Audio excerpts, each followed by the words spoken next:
안녕하세요, 썰맘 구독자 여러분. 홀로 남은 시모를 13년 동안 모신 며느리입니다. 다들 제가 시모를 13년 동안 모셨다고 하면 남편이 제게 엄청 잘해준 줄 알지만 제 남편은 그러지 못했어요. 오히려 그 반대이죠. 멜로드라마처럼 드라마틱한 설정은 아니었지만 저와 남편의 첫 만남은 범상치 않았습니다. 지인의 소개로 만난 남편은 시부모님께서 40이 넘어 보신 늦둥이이자 외동아들이었습니다.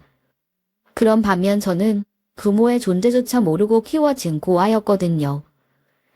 소개팅을 주선해 주신 분께는 죄송스러운 말씀이었지만 그런 사정을 알고 나니 이 남자와는 잘되기 힘들겠다는 생각이 먼저 들었어요. 얼마나 대단한 시집살이를 하게 될지 눈 감고도 그려졌거든요. 하지만 제 예상은 단단히 빗나가고 말았습니다. 안녕하세요. 금동현이라고 합니다. 노주하시라고 하셨죠? 그런데 좀 늦으셨네요. 아, 네. 오는 길에 차가 좀 막혀서요. 5분 늦었는데 많이 기다리셨어요? 차가 막혀요? 운전을 하시나 봐요. 중소기업 격리를 해서는 차를 굴릴 형편까지는 안 될 텐데. 혹시 차종이 어떻게 됩니까? 네? 아, 저는 차가 없습니다. 소개팅 자리라 대중교통 타면 옷이 구겨질 것 같아서 택시 타고 나왔어요. 제가 오해가 있게끔 말했나 봐요. 그쵸? 난 또 설마 차를 것이나 싶어서. 제가 씀씀이에 푼 여자는 딱 질색이거든요. 이해하시죠? 그렇습니다. 남자의 첫인상은 최악이었어요. 겨우 5분 늦은 것 가지고 무안을 주더니 제 벌이를 무시하고 경제관념에 대해서도 훈수를 두더군요. 시집살이까지 걱정할 자리가 아니었습니다. 남편감으로서도 꽝이었거든요. 솔직히 앉자마자 나가고 싶은 마음뿐이었습니다. 그런데 남자의 무례는 여기서 끝이 아니었습니다. 주아씨, 부모님이 안 계시다고 들었는데 제가 알고 있는 게 맞습니까? 네, 맞아요. 정확히는 부모님이 계시는지 안 계시는지 잘 몰라요. 너무 어릴 때 고아원에 입소해서요. 하지만 지금까지 연락도 안 닿고 찾으려고 해봐도 소식이 없으니까 부모님이 안 계시다고 하는 게 맞겠죠. 그렇군요. 혼자서 많이 힘드셨겠네요. 그럼 살면서 엄마처럼 무지하고 믿고 따르는 어르신은 없었나요? 안타깝게도 딱히 없었던 것 같아요. 원장 사모님과는 제가 퇴소한 후에 연락이 끊겼고 그냥 혼자 먹고 살기에 바빠서요. 그런데 그건 왜 물어보세요? 제가 주아 씨의 딱한 사정을 듣고 가만히 있을 수가 없어서요. 엄마 없이 잘하셨다는데 의지할 어른도 없이 얼마나 힘이 드셨겠어요. 그래서 제 어머니를 오시라 했습니다. 지금 막 도착하셨다네요. 들어오시라고 할게요. 엄마! 네. 아니, 동현씨, 그게 무슨 말씀이세요? 저는 너무 당황해서 자리에서 벌떡 일어섰습니다. 그런데 정말 한정식집 미닫이 문이 드르륵 열리더니 곱게 차려입으신 남편의 어머니가 들어오시는 게 아니겠어요. 제대로 갖춰 입은 한복 차림에 옷자락에서 놀이기가 딸랑거리는 것이 보였습니다. 갑자기 펼쳐진 황당한 상황에 저는 어찌할 바를 모르겠더라고요. 안녕하세요. 동현이 엄마입니다. 만나 뵙게 되어서 반가워요. 네? 안녕하세요. 저는 노주아입니다. 저는 그러니까 많이 당황했을 텐데 나는 금방 일어설 거니까 너무 개념치 말아요. 우리 아들이 소개받을 여성분이 너무 마음에 든다고 어저녁부터 계속 나더러 한 번만 만나봐 달라기야 어쩔 수 없이 나온 거예요. 얘가 외아들의 늦둥이라 어릴 때부터 나쁜 버릇까지 다 받아주고 키웠더니 커서도 이 모양이에요. 그리 주아 씨가 이해해줘요. 어머님은 차분하게 말씀하시며 놀란 저에게 빵긋 웃어주셨어요. 제가 TV 속에서 봤던 예비 시어머니들은 하나같이 차가운 인상의 싸늘한 말투였는데 다행히 그렇게 무서운 분은 아니셨습니다. 덕분에 조금 긴장이 풀어졌네요. 엄마, 오셨으니까 식사 좀 하세요. 넌 애가 눈치도 없니? 슈아씨 불편하게. 식사는 무슨. 됐다. 아니 왜요? 어차피 이 밥 다 제가 사는 건데 엄마도 식사하고 가시면 좋죠. 아휴, 그러니 네가 아직 장가를 못 갔지. 난 그만 가볼 테니 슈아씨 집까지 파래다 드리고 와라. 어머님은 도착한 지 5분도 안 되어서 저와 간단한 대화 몇 마디만 주고받으시더니 이내 자리에서 일어나셨어요. 오히려 어머님이 떠나고 나자 동현 씨와 단둘이 남게 된 자리가 불편할 지경이더라고요. 저는 식사를 하는 둥 마는 둥 하다가 일찍 소개팅을 끝내고 집으로 돌아오게 되었습니다. 저를 마음에 들어했다는 그 말만큼은 진실이었는지 이후에도 애프터 신청이 계속 오긴 했어요. 저는 고민에 빠졌습니다. 동현 씨의 인상은 참 별로였지만 동현 씨 어머니 되시는 분이 너무 품위 있고 좋은 분이시더라고요. 제가 예비 시어머니한테 반해서 만남을 고민하게 될 줄은 꿈에도 몰랐는데 그 정도로 마음이 갔습니다. 어쩌면 동현 씨 말대로 제게 엄마라는 존재가 없었기 때문에 그랬던 건지도 모르겠어요. 내게도 저런 엄마가 있으면 참 좋겠다는 생각이 들었거든요. 그때부터는 새로운 고민이 생겼습니다. 이 남자와는 잘 될 수는 있겠으나 잘 살기는 어렵겠다. 그나마 다행인 건 시집살이는 없을 것 같다. 그리고 저의 예상은 그대로 적중했습니다. 주아씨, 우리 만난 지도 벌써 1년 가까이 됐는데 슬슬 결혼 준비를 해야 되지 않겠어요? 결혼 준비요? 아니 동현씨, 우리 어제도 싸우고 오늘도 싸웠어요. 그것도 뭐 때문에 싸웠는지 알아요? 전 매운 음식 못 먹는다고 말씀드렸는데도 굳이 매운 등갈비찜이랑 제육볶음 먹겠다고 고집 부려서 싸운 거잖아요. 이렇게 사소한 일로도 매일 싸우는데. 그리고 아직까지 한 번도 미안하다고 한 적도 없으면서 결혼이요? 지금 그런 소리가 나와요. 그러니까 결혼하자는 겁니다. 결혼하면 주아씨가 먹고 싶은 거 먹을 수 있는 거 직접 해서 먹으면 되잖아요. 그럼 싸울 일도 없을 거고. 아니 지금 그게 도면 씨가 할 말이에요? 사과를 도 부족할 판을 직접 해서 먹으라니. 그리고 요리를 당연히 제가 해야 되는 것처럼 말씀하시네요. 결혼해도 저는 일 계속 할 거예요. 설마 결혼하면 여자가 집안일 다 해야 한다고 생각하는 건 아니시죠? 여자가 결혼하면 그 집 아내가 되는 거지 가정부로 취직하는 게 아니라고요. 그래서 지금 결혼을 안 하겠다는 겁니까? 아니 막말로 주아씨, 어디서 나 같은 남자를 또 만날 수 있을 것 같습니까? 결혼하자고 하면 고맙게 생각하고 겁석 붙잡아도 모자랄 판에 객관적인 자기 판단이 안 되는 겁니까? 뭐라고요? 지금 말 다 했어요. 아니 됐어요. 결혼은 무슨. 더는 연락하지 마세요. 그 사람은 누가 외도가들 아니랄까봐 지독하게 자기중심적으로 생각하고 자기밖에 모르는 이기적인 사람이더라고요.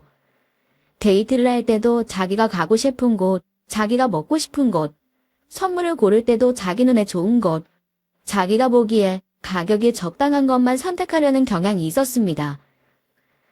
그래도 저는 다 참았습니다. 하지만 결혼을 앞두고는 도저히 참을 수가 없더군요.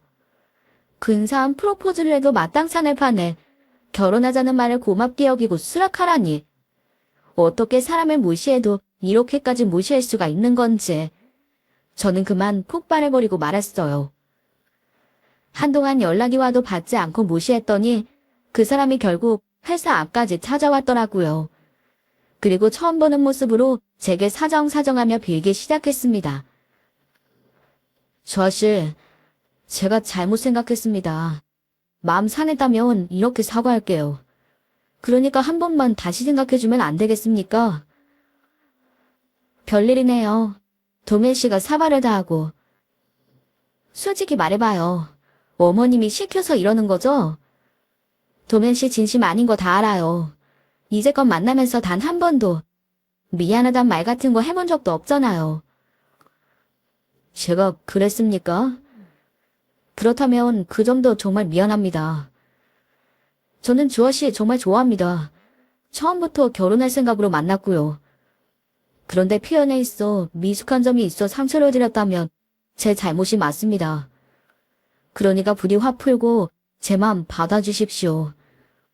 자, 이거. 사과하러 온 자리에서 남편은 어이없게 반지를 꺼내더군요. 처음부터 내 마음을 어떻게든 돌릴 생각으로 되지 않으면 협박을 해서라도 결혼하자는 말을 꺼내려고 왔구나 싶었어요. 하지만 진심 어린 사과와 고심에서 보는 흔적이 보이는 반지를 보니 마음이 흔들리더군요. 그리고 무례한 말이긴 했지만 남편의 말에도 일리가 있었거든요. 저처럼 부모도 없는 고아를 누가 좋다고 데려가겠어요. 나이도 많고 벌어놓은 돈도 별로 없는 여자를요. 결국 저는 그의 청혼을 받아들였습니다. 각오는 했지만 남편과의 신혼생활은 처음부터 삐거덕거리기 시작했어요. 연애 때와는 상상도 할 수 없을 정도로 우리는 사사건건 부딪혔고 그럴 때마다 남편은 자기 말이 옳다며 죽어라 고집을 부렸네요. 당신 오늘 많이 피곤해? 괜찮으면 맥주 한잔 할까? 맥주는 무슨, 나 술 안 먹잖아요. 왜요? 무슨 할 얘기 있어요? 할 얘기라기보단 해야 할 일이 있지.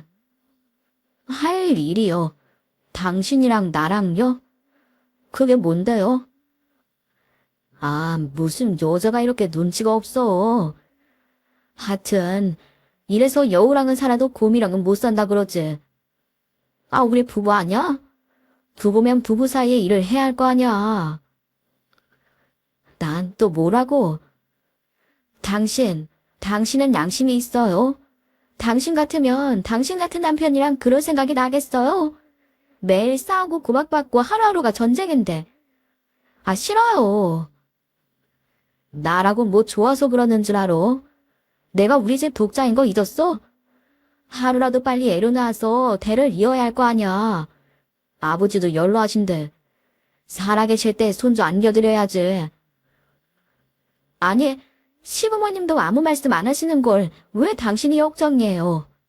내가 뭐 애 낳는 기계예요? 여자는 결혼하면 인생 그 인권도 없어요. 올해가 진급식이라 좀 더 일에 집중하고 싶은데 갑자기 애는 무슨 애예요? 나중에 얘기해요. 그거 진급해봤자 월급 몇 푼이나 더 받는다고. 솔직히 당신이 나가서 일하는 것도 마음에 안 들어. 여자가 결혼을 했으면 집에서 살림이나 열심히 할 것이지. 돈은 벌어봐야 얼마나 벌겠다고. 집안일은 시어머니한테 싹 다 미루고서 밖으로 놔돌기나 하고. 아유. 그때는 정말 뚜껑이 열리더군요. 물론 남편 급여에 비하면 적은 액수이긴 했지만 저는 어려서부터 혼자 힘으로 살아왔기 때문에 제 일에 자부심이 있었거든요. 제가 일하는 여자인 것도 좋았고요. 그런데 결혼했다는 이유로 제 커리어를 전부 버리고 집안일에만 몰두하라는 건 너무 무리한 요구 아닌가 하는 생각이 들었습니다. 그것도 애를 낳기 위해서 말이죠. 저도 아이를 원하지 않는 건 아니었지만 다만 아직은 때가 아니라는 생각이었거든요. 하지만 결국 저는 남편의 뜻에 따라서 계획에 없던 이세를 갖게 되었습니다.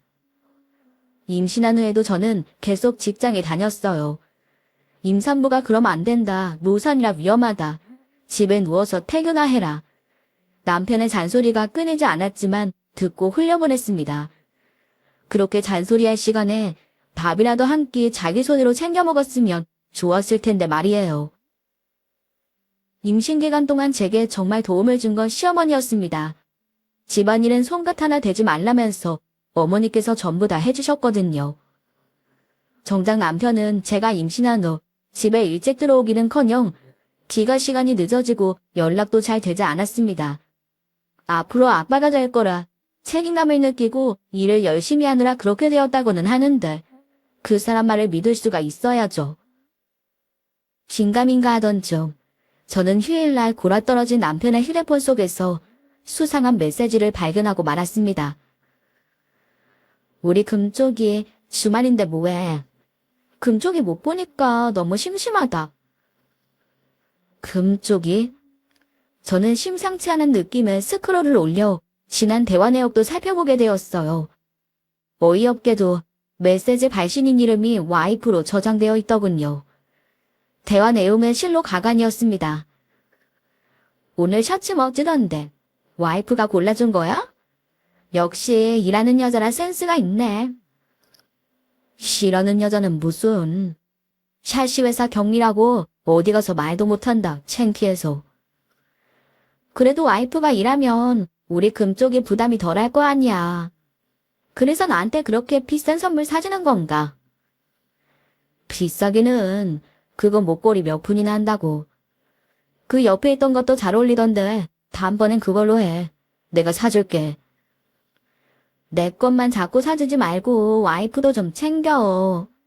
임신했다며 자꾸 밖으로 나던다고 의심 안 해.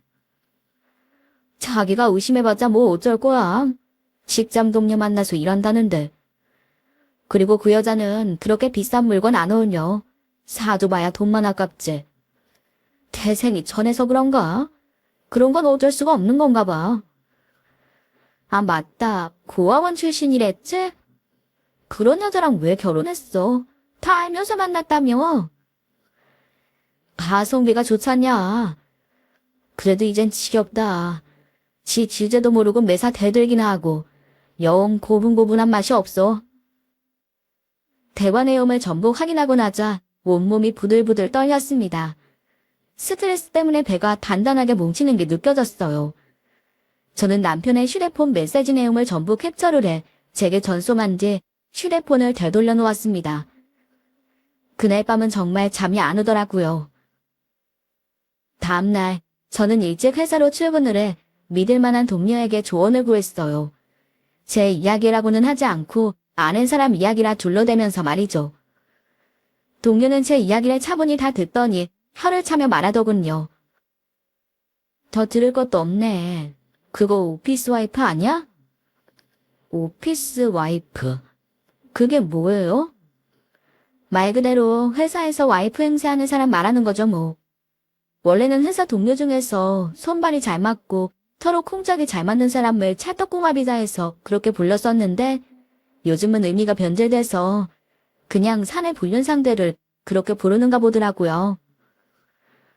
그러니까 사내 불륜이 의심된다 그 말씀이시죠? 의심이 아니라 확신인데 이 정도면? 근데 이 남자 아직 살아는 있어요? 나 같으면 당장 이혼이야. 바람 피운 것도 괘씸한데 어디서 바람 피운 여자한테 자기 와이프 흉을 보고 있어? 본인이야말로 자기 분수를 모르네. 제 3자의 말을 들어보니 저 역시도 확신이 생기더군요. 이건 예산일이 아니고 그냥 넘어갈 문제가 아니라고요. 너무 큰 배신감에 동료 말대로 당장 이혼해도 시원찮을 기분이었지만 일단은 남편의 변명을 좀 들어봐야겠다 싶었습니다. 저는 그날 저녁 남편에게 일찍 들어오라 당부를 남겼어요. 하지만 역시나 남편은 제 말을 듣지도 않고 알딸딸하게 술에 취해선 자정이 되어서야 집에 들어오더라고요. 시부모님이 전부 잠들어 계실 시간이라 저는 최대한 화를 누르고서 남편에게 따져묻기 시작했습니다. 당신 휴대폰에 와이프로 저장해놓은 사람 누구야? 그거 나 아닌 거 다 알아. 뭔 말 같지도 않은 소리야. 내 와이프가 당신이지. 당신 아니면 누구래? 오피스 와이프 있잖아.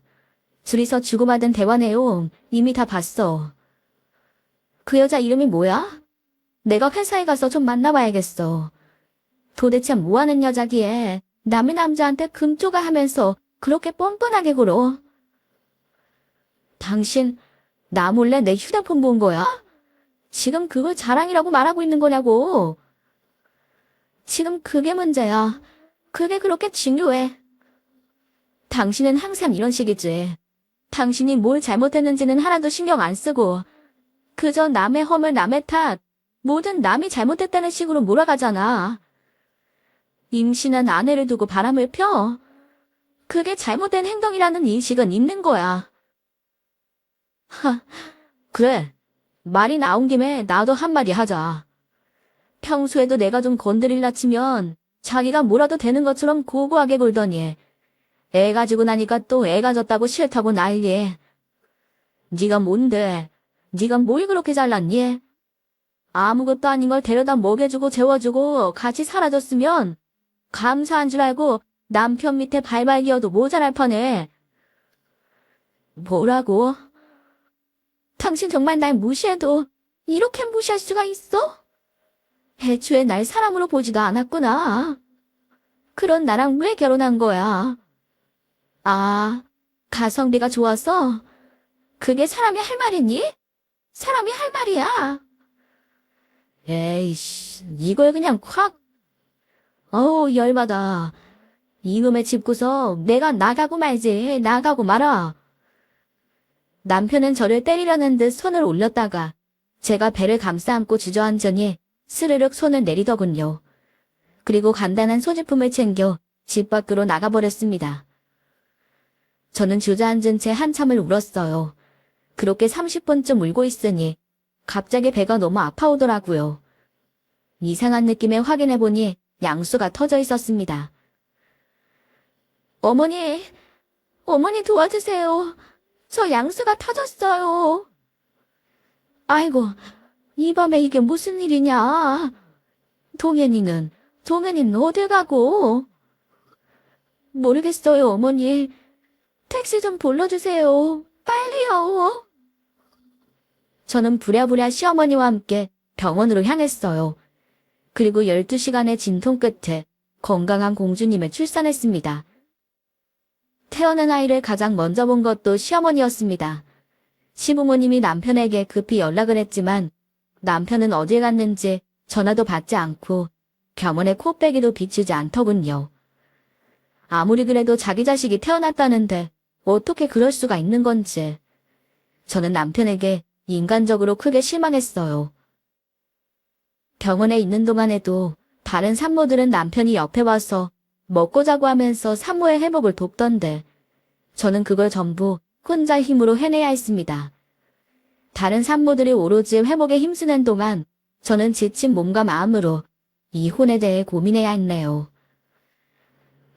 남편에 대한 원망이 걱정으로 바뀐 것은 남편이 가출한 지 2주가 넘어갈 때쯤이었습니다. 병원에서 퇴원을 산후조리를 하는 중에도 남편은 계속 가족들의 연락을 받지 않았어요. 그러던 중 남편의 회사에서 전화가 걸려왔습니다. 금동현 씨 아내분 맞으시죠? 저 동현 씨 회사 동료인데요. 혹시 통화 가능하실까요? 네, 말씀하세요. 혹시 우리 남편한테 무슨 일이 생겼나요? 그건 저희가 묻고 싶은 말인데요. 금동현 씨가 계속해서 무단결근을 하더니 갑자기 일방적으로 퇴직 의사를 밝히고서 연락이 되지 않고 있어요. 그런데 금동현 씨만 그런 게 아니라 같은 부서에서 일하던 이하연 대리도 똑같은 날 무단결근을 하더니 갑자기 퇴사해버렸습니다. 무슨 사정이 있는 것 같은데 자세한 이야기 없이 일방적으로 통보하고 연락이 닿지 않아서 말입니다. 혹시 어떻게 된 사정인지 알 수 있을까요? 그때는 화가 나는 게 아니라 수치스럽더군요. 남편이 사내 불륜을 저질렀다는 사실을 회사 사람에게 제 입으로 이야기해야만 했으니까요.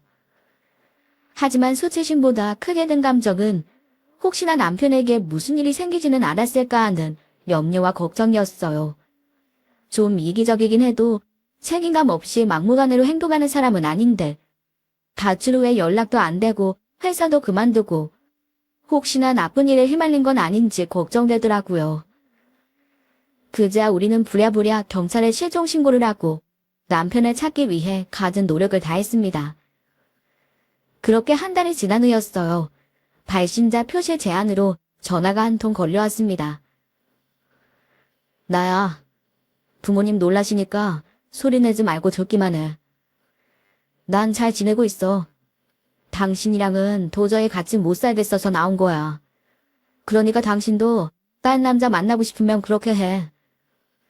대신에 이혼은 못 해줘. 내가 피땀 흘려 벌어 가꾼 재산 당신한테 한 푼도 주기 아까우니까. 아무튼 난 멀쩡히 잘 있으니까 나 찾겠다고 애쓰지 말고 그 시간에 애나 잘 키워. 잠깐만. 당신 정말 당신이야? 그게 무슨 소리야? 집에는 왜 안 들어오는 거야? 내가 보기 싫으면 나가도 내가 나가야지. 왜 당신이 나가? 힘들게 설득해서 애 만들어 놨더니 아들 하나 못 낳고 부모님 볼 면목도 없고 그놈의 집구석 일에 지긋지긋해서 한 발짝도 들여놓기 싫다. 더 이상 당신이랑 얘기하고 싶지도 않아. 끊는다. 여보세요? 여보세요? 그게 남편의 마지막 전화였습니다. 마지막까지도 남편은 참 자기밖에 모르는 일방적인 사람이더군요. 저는 힘겹게 남편과의 통화 내용을 시부모님께 말씀드렸습니다. 시아버지는 제 이야기를 들으시더니 충격으로 그대로 쓰러지셨어요. 그리고는 며칠 동안 병원 신세를 지다 그 길로 돌아가시고 말았습니다.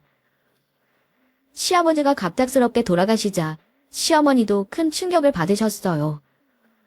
장례식장은 그야말로 눈물바다였습니다. 남편의 휴대폰 번호로 시아버지가 돌아가셨다는 메시지를 보냈는데도 남편은 끝끝내 나타나지 않더군요. 졸지에 시어머니는 남편과 아들을 잃은 외로운 처지가 되었습니다. 남편은 어디 가느냐는 친척분들의 물음에 저희는 어떻게 대답해야 할지 몰라 그냥 울 수밖에 없었어요. 시아버지를 보내드리고 사망신고를 하던 날이었습니다. 저는 우는 아이를 안고 멍하니 방 안에 앉아있다가 퍼뜩 아이의 출생신고를 하지 않았다는 사실을 깨달았습니다. 비로소 정신이 들더군요.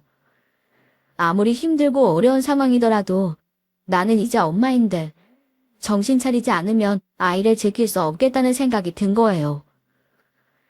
저는 우는 아이를 안아들고서 남편 없이 어떻게든 살아나갈 방법을 찾기 시작했습니다.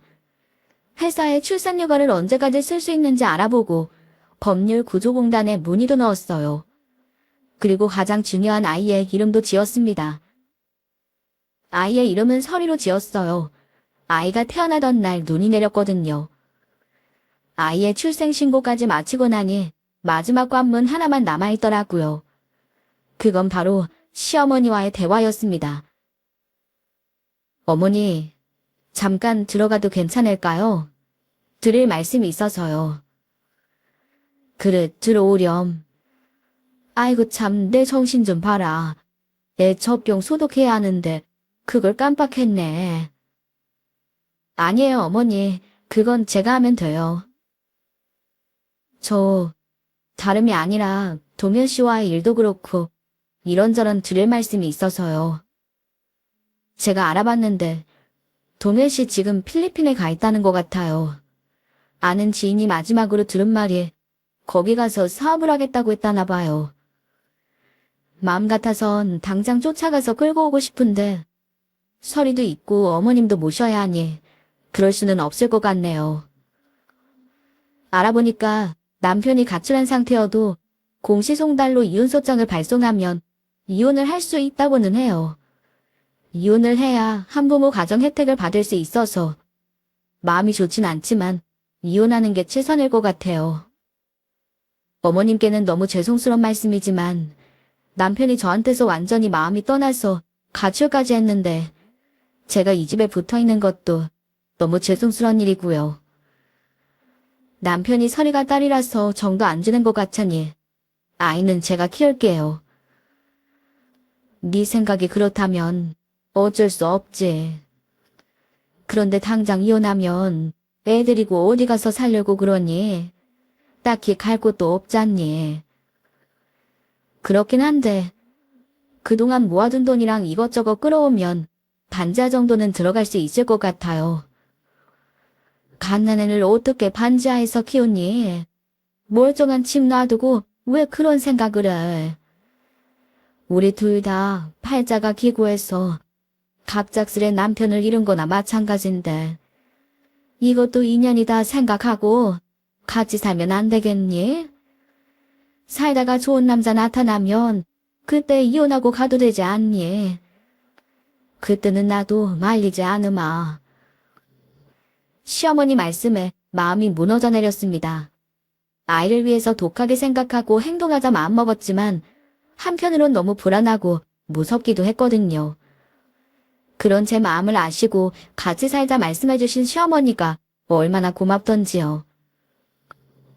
저는 시어머니 말씀대로 이혼은 잠시 뒤로 미뤄두고 일단은 먹고 사는 문제에 집중하기로 했어요.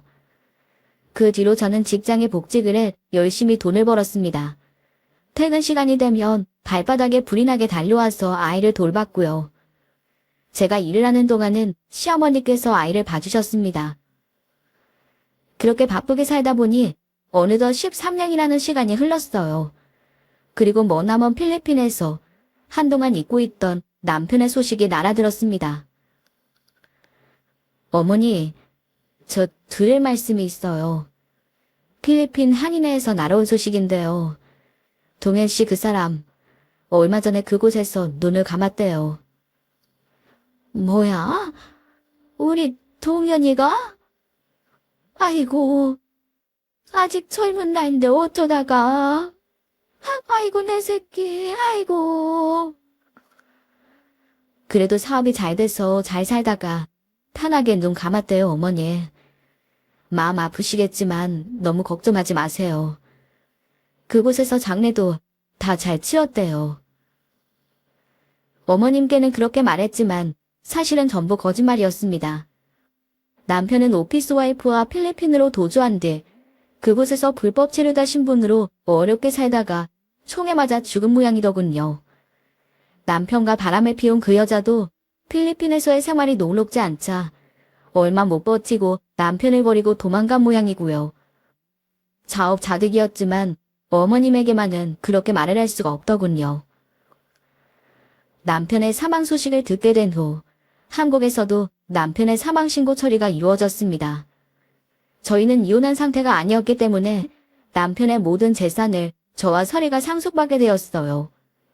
서리는 아직 중학생이었기 때문에 실제로는 제가 남편의 모든 재산을 관리할 수 있는 법적 권리자가 된 것이었습니다. 남편이 한국에서의 재산을 다 정리하지 못하고 급하게 떠나는 바람에 찾아보니 숨겨져 있던 재산이 좀 있더라고요. 생각지 못했던 부분인데 놀랍기도 하고 다행스럽기도 했습니다. 하지만 놀랄 일은 여기서 끝이 아니었어요. 남편의 소식이 들려온 지 얼마 되지 않은 날이었습니다. 거동이 불편하신 시어머니가 손짓으로 절 부르시는 게 아니겠어요. 시어머니는 장롱 깊숙이 숨겨두었던 벨벳 상자 하나를 꺼내어 제게 건네주었습니다. 딱 봐도 아주 오래되어 보이는 물건이었어요. 이게 뭔데요, 어머니? 열어봐도 돼요? 지금은 말고 내가 죽거든 그때 열어보거라. 아무도 없을 때 꼭 혼자서만 봐야 된다. 대체 안에 뭐가 들었길래 그러실까 궁금했지만 시어머니가 워낙 단호하게 당부를 하셔서 열어보지는 못했습니다. 저는 시어머니가 주신 상자를 그대로 들고 와서 서랍 속에 넣었어요. 솔직히 말해 뭐 그리 대단한 게 들었을까 싶은 마음도 있었습니다. 그렇게 시어머니의 벨벳 상자가 서랍 속에서 완전히 잊혀져 갈 때쯤 시어머니는 남편의 뒤를 따라 세상을 뜨게 되셨습니다. 자식을 먼저 보낸 슬픔을 이겨내기 힘드셨던 모양이에요. 조촐한 장례식을 치르고 저는 서리와 함께 시어머니 유품을 정리해 나갔습니다. 남의 집에 시집와서 이 집 식구들은 전부 죽고 저 혼자만 끝까지 여기 남았다고 생각하니 기분이 묘하더군요. 엄마, 이것도 버려? 이거 할머니가 소중하게 간직하셨던 놀이개인데. 어머, 그러네. 진작 찾았으면 할머니 입관 때 같이 넣어드릴걸. 좋아하셨을 텐데 아쉽네. 일단은 버리지 말자. 장롱 안에 있는 옷들은 전부 어떡해? 이거 다 정리하려면 오늘 안에 안 끝나겠는데? 할머니 옷은 엄마가 정리할게. 너는 이불만 골라서 한쪽에 쌓아줘.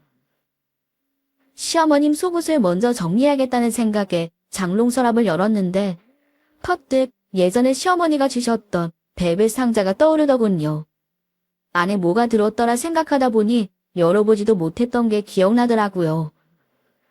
저는 유품을 정리하다 말고 제 방으로 달려가 서랍 속 상자를 꺼내왔습니다. 얼마나 귀하게 간직을 했는지 오래된 물건임에도 낡거나 때탄 구석 하나 없더군요. 그리고 상자를 열어본 순간 저는 제 눈을 의심할 수밖에 없었습니다. 상자 안에는 제 주먹보다 큰 사이즈의 황금 두꺼비 한 마리와 상자와 동일한 베벳으로 만들어진 작은 주머니가 들어있었어요. 베벳 주머니 안에는 더욱 놀라운 물건이 들어있었습니다. 입구를 벌려 내용물을 털어내자 반짝이는 다이아 원석이 우수수 쏟아지는 게 아니겠어요. 보석의 문의 아닌 제가 봐도 1kg은 좋게 넘을 것 같은 사이즈였습니다. 상자 속 내용물을 전부 꺼내자 안감 밑에도 뭔가 들어있는지 달그락거리는 소리가 들렸습니다. 저는 블랙 스펀지로 막혀있는 상자 안감을 들춰보았어요. 그러자 그 안에서 꼬깃꼬깃 접힌 종이 몇 장이 나왔습니다. 하나는 채권이었고 다른 하나는 A4 용지 사이즈의 문서였어요. 문서의 내용은 다음과 같았습니다. 서약서. 금동현은 모 이신혜와 부 손병화의 친자임을 확인한다. 이 내용은 이신혜와 손병화가 사망할 때까지 절대 발설하지 않는 것을 조건으로 하며 약속을 지키는 조건으로 아래와 같은 현물 보상을 한다. 만약 약속을 어기고 해당 내용을 발설하였을 경우 부당 이득 반환 청구 소송과 현물에 해당하는 금액의 금전 손해보상 소송을 진행하도록 한다. 저는 너무 놀라 입을 틀어막은 채 주저앉았어요. 이 신혜는 저희 시어머니 성함이었습니다. 그리고 손병화는 지금은 세상을 떠났지만 대한민국 국민이라면 누구나 알던 대기업 총수의 이름이지 않겠습니까? 그러니까 이 말은 제 남편이 대기업 총수에 혼외자였다는 이야기였습니다. 시어머니는 그 비밀을 유지하는 조건으로 금두껍이며 다이아며 채권 같은 것을 받아 간직해 오셨던 거고요. 엄마, 거기서 뭐해? 그건 뭐야? 아니야, 아무것도. 이불은 다 정리했어? 얼추 다 됐어. 근데 엄마, 그건 뭐야? 등 뒤에 숨긴 거. 숨기기는 별거 아니야. 설이야, 아까 그 놀이개 어디 있어? 할머니가 좋아하시던 거. 그거 안 버리고 제자리에 뒀는다? 왜? 버릴까? 아니, 그거 가져와. 우리 같이 할머니한테 갖다 드리러 가자. 저는 영문도 모른 채 고개를 갸우뚱하는 설이의 손을 이끌어 시어머니 묘지로 향했습니다. 시어머니는 먼저 세상을 떠나신 시아버지 옆에 나란히 묻혀 계셨어요. 그 앞에 서서 절을 올리는데 가슴이 먹먹하더군요. 어머니 감사해요. 그거 주시려고 저한테 이혼하지 말라고 하셨던 거 맞죠? 엄마, 그게 무슨 소리야? 할머니가 엄마한테 뭘 주셨어? 주셨지. 용기도 주시고 힘도 주시고 응원도 주시고. 에이, 그게 뭐야? 난 또 뭐 대단한 걸 주셨나 했네. 아까 엄마가 챙기라고 했던 거, 그거 가져왔지? 할머니한테 드리자. 설이는 시어머니의 놀이개를 꺼내 묘지 위에 살포시 얹어놓았습니다. 어머니가 아끼시던 물건이었는데 가만히 보고 있으니 옛 생각이 나더군요. 바로 처음 시어머니를 만나던 날 한정식집 미닫이를 밀고 들어오던 그때 어머니의 옷자락에서 달랑거리던 바로 그 놀이개였어요. 어쩌면 시어머니는 고아로 태어나 혼자 세상과 맞서야 했던 저의 외로움을 가장 잘 이해해줄 수 있는 사람이었는지도 모르겠습니다. 그래서 저한테 잘해준 게 아니었을까 하는 생각도 드네요. 하지만 정작 본인의 외로움은 아무데에도 털어놓지 못하고 평생을 사셨으니 그 마음을 헤아려드리지 못한 아쉬움이 깊게 남더군요. 어머님의 유품을 모두 정리한 후 저는 어머니가 제게 주신 물건들을 차례차례 처분했습니다. 남편의 대신에 시부모님의 재산을 물려받게 되었는데 집을 팔지 않고 상속세를 감당할 방법이 그것밖에 없더라고요. 먼저 채권을 판 뒤 황금 두꺼비와 다이아몬드는 잘 챙겨 감정소에 가져갔습니다. 제가 가져온 물건들을 내놓자 감정사가 얼굴을 쓱 쳐다보더군요. 그리고 꼼꼼하게 금과 다이아를 살피기 시작했습니다.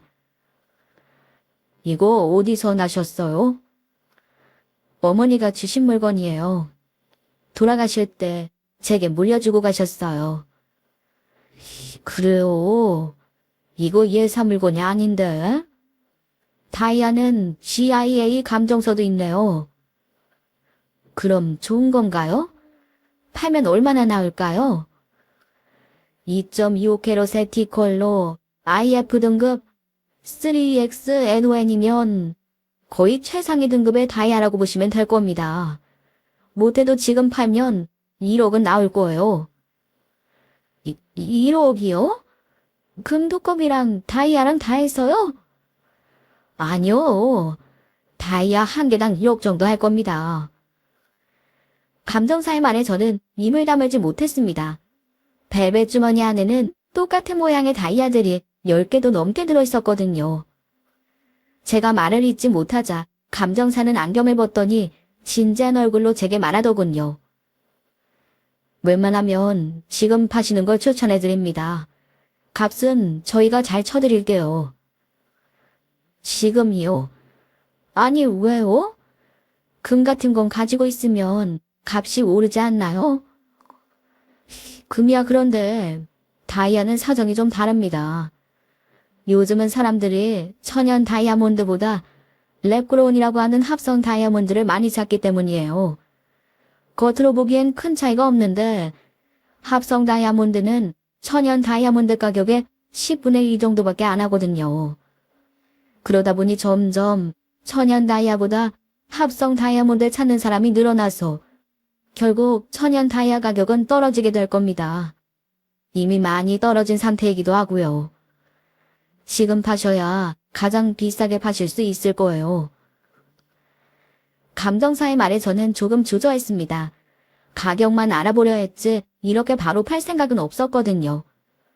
하지만 당장 상속세 마련하기도 어려운 형편에 별 수 없더라고요. 결국 저는 가지고 있던 다이아몬드를 전부 좋은 가격에 판매했습니다. 그런데 정말 감정사의 말대로 제가 다이아몬드를 팔자마자 다이아 가격이 계속 떨어지더니 이제는 제가 판매한 가격의 반값까지 내려갔더군요. 그때 전문가의 말을 듣기 잘했다는 생각도 들고 어머니께서 저를 계속 돌봐주고 계신 게 아닌가 하는 생각도 들었습니다. 덕분에 지금은 좋은 부동산에 투자도 하고 앞으로 서리를 키울 돈과 제 노후 준비를 할 돈까지 부족함 없이 준비된 상태입니다. 천에 고하였던 미천한 신분의 여자가 고귀한 혈통의 남자를 만나 주변의 반대를 무릅쓰고 결혼에 성공하는 러브스토리. 이런 이야기는 드라마 속에서 영화 속에서 누구나 한 번쯤 들어보신 적이 있으실 거예요. 저 또한 많이 들어본 스토리고요. 하지만 이런 뻔한 이야기가 제 인생에 겹쳐 일어나게 될 줄 저는 꿈에도 생각하지 못했습니다. 다만 현실과 드라마는 차이가 있더군요. 드라마 속 러브스토리의 마지막은 결혼에 성공하며 해피엔딩으로 끝이 나지만 저는 그렇지 않았으니까요. 드라마에선 코네자를 데리고 찾아가 숨겨진 핏줄이라면서 돈을 뜯고 계략을 꾸미던데 그런 일은 현실에선 일어나지 않더라고요. 가끔은 서리의 손을 잡고 내가 한번 그래볼까도 생각해보지만 언제나 유쾌한 상상에서 그치고 맙니다. 굳이 그런 짓을 하지 않아도 지금은 경제적으로 정서적으로 무엇 하나 부족함 없이 행복한 상태거든요.